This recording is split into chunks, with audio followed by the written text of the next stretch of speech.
Hey everybody, it is June 15th, 2007. I'm Sonic Sons, doing my next Enation video.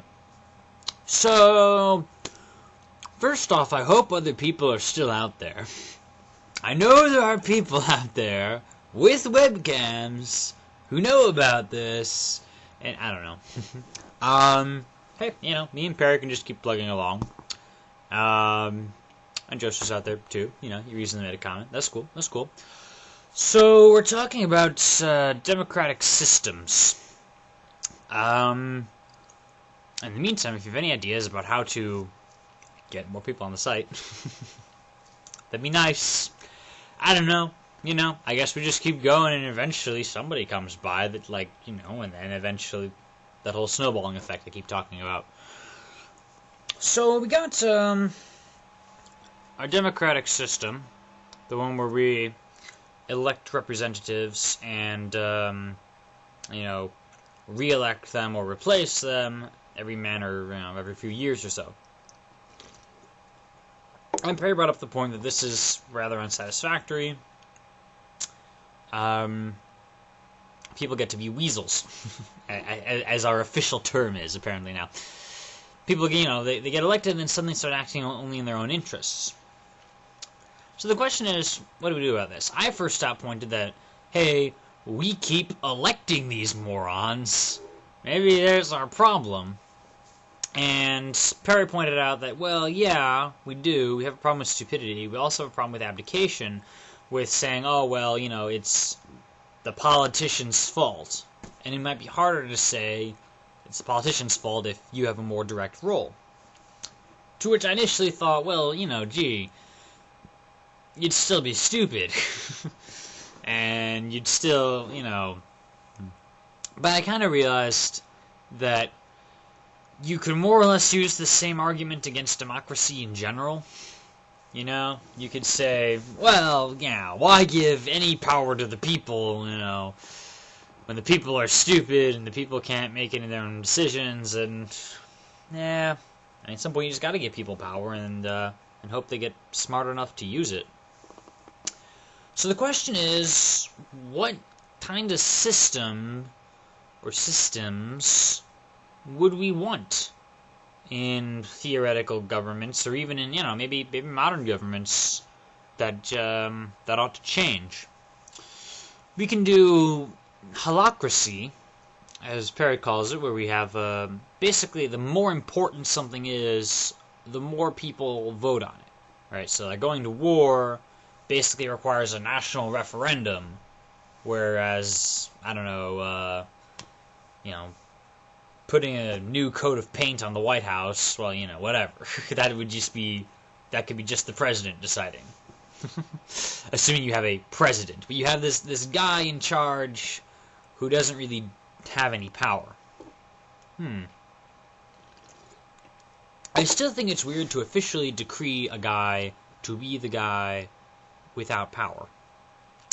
Because then, you know, why would you have one guy, you know, like, you could have, I don't know, if you only have, like, a spokesman or something, you could have, like, okay, this is you, and your job is to be the spokesman about healthcare, and you're the spokesman about this, and and then maybe a general spokesman. I don't know, maybe I'm just trying to reconcile this, the idea of a guy being at the top, and then he has no power, so I'm like, okay, what makes him at the top, then? What makes him, you know, because he would presumably still have more power than the average citizen, right? Just not much more is what you're saying.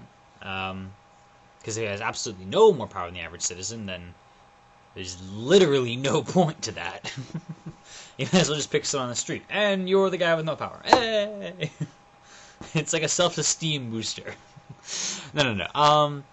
I like the idea that the more important something is, the more people have to vote on it. We have a couple basic things like that, right? We have a basic thing. The president can do certain things, but he can't pass laws by himself. Or that's the idea, anyway. He may very well enforce things as if there was a law that was passed, and there wasn't. And then, of course, the Congress has to vote on laws, and that's a larger body, and if you want to change the Constitution, in America anyway, you have to get, like, several of the state governments also on your side with it. The question is, what sort of mechanism I'm going to go with to determine the relative worth of things? You know, how important is it? How many people do we need to agree, or to at least vote on this issue, to come to sort of agreement? I'm not sure. Kicking around random ideas, because of course that's where all great ideas come from, is from a large pool of random ideas. What would happen if we had a representative government and we basically had like constant instant elections? As in, like, you know, they track your daily poll numbers, and if your poll numbers go below like 50%, then you're out, or something like that. Or like, no, if your poll numbers go below, you know, your rival, like you have to have somebody else that people would prefer, right? What would happen if we did that? Oh, well then, I guess politicians would get a lot more scared about what the people are thinking, because at the drop of a hat, they can get rid of them, right? Maybe. Some would say that would then damage the politician's ability for long-term thinking. He has to constantly think about what's popular right now. Maybe. Then again, you could use that same argument against democracy in general, saying that, well, we have a presidential term of 4 years that limits the long-term thinking that a king has when he gets to rule for the rest of his lifetime. Yeah. Maybe. Things are getting faster in the world, you know? Things are getting quicker. Maybe I'll kind of get to that point where just, like, people are constantly in and out of various things. I don't know. You know, I like adhocracy. You know, that my whole 8 videos, or got split up into 8 videos, of Enation stuff, and it's like there's not even one person leading it. It's like it's just this emergent system. And it's like, okay, so how do you start one of those? You know, by what rules does the emergent system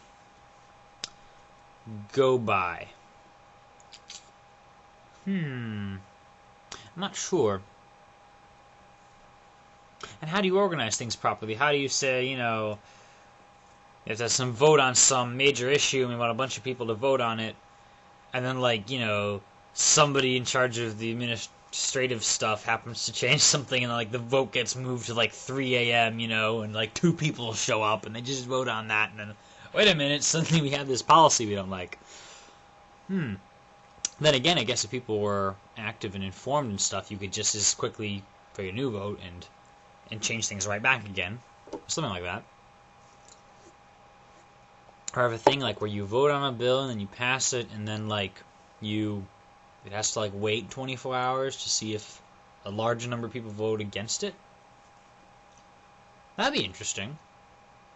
For semi-direct democracy, collective voting types things. If you had a votes of, you know, like 24 hours, and everyone could like participate somehow, then of course I'd figure out how to participate.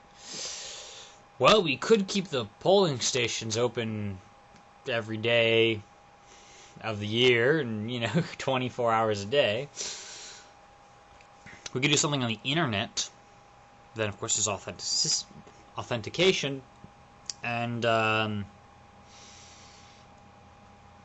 complex things like that.